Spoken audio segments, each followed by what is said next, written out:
ಬಲೆಯಲ್ಲಿ ಸಿಲುಕಿದ್ದ ನಾಗರಹಾವೊಂದು ಸಾವು ಬದುಕಿನ ನಡುವೆ ಹೋರಾಡುತ್ತಿತ್ತು.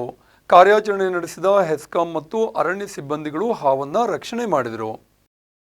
ಬಲೆಯಲ್ಲಿ ಸಿಲುಕಿದ್ದ ನಾಗರಹಾವನ್ನ ಹೆಸ್ಕಾಂ ಮತ್ತು ಅರಣ್ಯ ಸಿಬ್ಬಂದಿಗಳು ಜಂಟಿ ಕಾರ್ಯಾಚರಣೆ ನಡೆಸಿ ಸಂರಕ್ಷಿಸಿ ಸ್ಥಳೀಯರ ಮೆಚ್ಚುಗೆಗೆ ಪಾತ್ರರಾಗಿದ್ದಾರೆ. ಹಾರವಾಡ ಗ್ರಾಮ ಪಂಚಾಯತ್ ವ್ಯಾಪ್ತಿಯ ಗಾಬಿತ್ವಾಡದ ಖಾಸಗಿ ಮೀನುಗಾರಿಕಾ ಶೆಡ್ ಬಳಿ ಸಂಗ್ರಹಿಸಿಡಲಾಗಿದ್ದ ಬಲೆಯಲ್ಲಿ ನಾಗರಹಾವೊಂದು ಆಕಸ್ಮಿಕವಾಗಿ ಸಿಲುಕಿಕೊಂಡು ಜೀವನ್ಮರಣದ ನಡುವೆ ಹೋರಾಡುತ್ತಿತ್ತು. ಇದನ್ನ ಗಮನಿಸಿದ ಸ್ಥಳೀಯರು ಹತ್ತಿರದ ಅರಣ್ಯ ಇಲಾಖೆ ಸಿಬ್ಬಂದಿಗಳಿಗೆ ಮಾಹಿತಿ ನೀಡಿದ್ರು. ಸ್ಥಳಕ್ಕೆ ಬಂದ ಅರಣ್ಯ ಇಲಾಖೆಯ ಸಿಬ್ಬಂದಿ ಸೋಮೇಶ್ವರ್ ಆಗೇರ್, ಸ್ಥಳೀಯ ಮೂಡೇಕಟ್ಟ ನಿವಾಸಿ ಹೆಸ್ಕಾಂ ಸಿಬ್ಬಂದಿ ಮತ್ತು ಸಾಮಾಜಿಕ ಕಾರ್ಯಕರ್ತ ಹಾಗೂ ಉರಗ ಸಂರಕ್ಷಕ ಪ್ರಶಾಂತ್ ಕಳಸ ಅವರ ಸಹಕಾರದಲ್ಲಿ ಜಂಟಿ ಕಾರ್ಯಾಚರಣೆ ಆರಂಭಿಸಿ ಬಲೆಯನ್ನ ನಿಧಾನವಾಗಿ ಕಟ್ ಮಾಡಿ ನಾಗರಹಾವನ್ನ ಸುರಕ್ಷಿತವಾಗಿ ಬಿಡಿಸಿ ಹಿರಿಯ ಅಧಿಕಾರಿಗಳ ಮಾರ್ಗದರ್ಶನದಲ್ಲಿ ಸುರಕ್ಷಿತ ಪ್ರದೇಶದಲ್ಲಿ ಬಿಟ್ಟು ಬರುವ ಮೂಲಕ ಉರಗ ಸಂರಕ್ಷಣೆ ಮಾಡುವುದರ ಜೊತೆ ಸ್ಥಳೀಯರ ಆತಂಕ ದೂರ ಮಾಡಿದ್ದಾರೆ.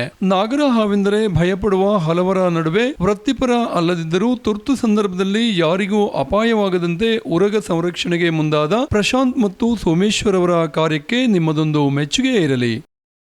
ವಿಸ್ಮಯ ನ್ಯೂಸ್, ವಿಲಾಸ್ ನಾಯಕ್, ಅಂಕೋಲಾ.